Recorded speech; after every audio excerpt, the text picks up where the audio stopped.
Scott Sales out of Bozeman, already here in the house at the Business Days at the Capitol event here for the Montana Chamber of Commerce.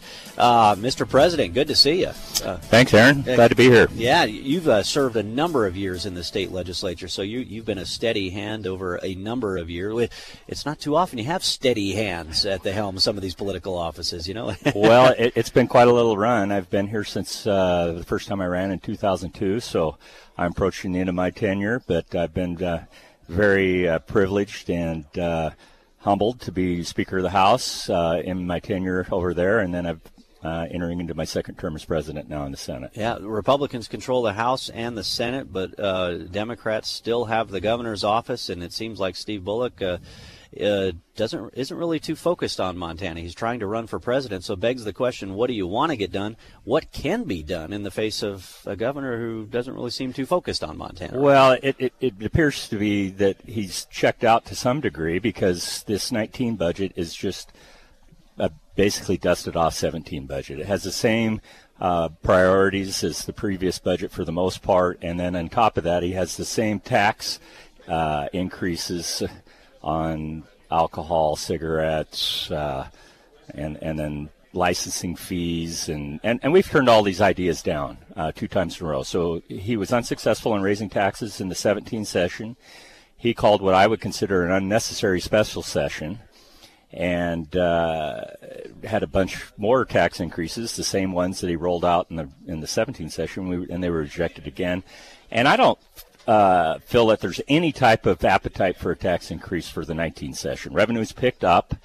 It's coming in according to what our forecast was in the 17 session. So we're going to have enough money for government even to grow a little bit, which I'm not a big fan of, but that's kind of how this place works, unfortunately.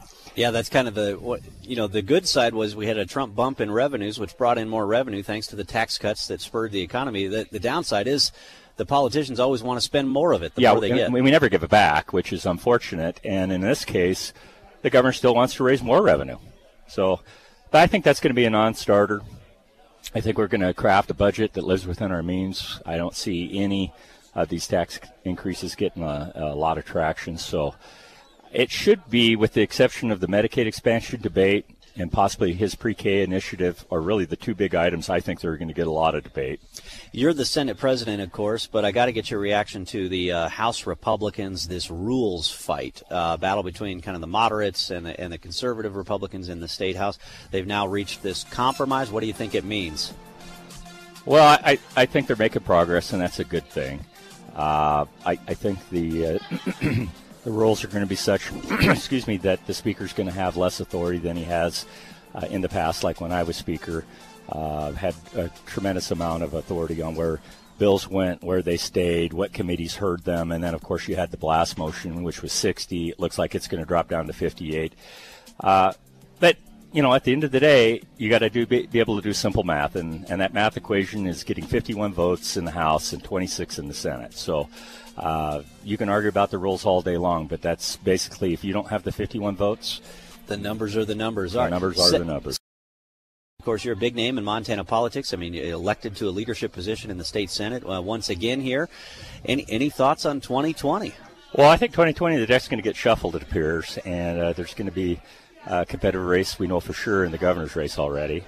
You know, you hear rumblings, and I'm not going to, mention any more names, but there could be some other people moving from one position, like Corey Stapleton moving out of the Secretary of State's office to appear to run in the governor's spot at this time. So I think there's going to be a lot of opportunity for different people. The good news for Republicans, we have a lot of really good qualified candidates. So we have an extremely strong bench of up-and-coming guys and women that have served the state well, in my opinion. So it's going to be an interesting election cycle. So you're definitely considering a statewide run. Any particular seat? Well, I am taking a seriously hard look at the Secretary of State's office now that Corey has moved out. That really wasn't on my radar screen. I thought he'd probably stay put, but now that he's already indicated that he's going to run for governor, it's a tempting idea. Yeah, be a good gig. And those land board seats are so important. They are very important. I know as I talked with some conservatives and business people in the room last night, they said the same thing you just said, which is Republicans have a very deep bench of very good candidates across the board. who do the Democrats have right now? And then on top of that, but their fear is like, man, what about these important land board seats? So it's going to be critical to have good candidates for those land board seats. Absolutely.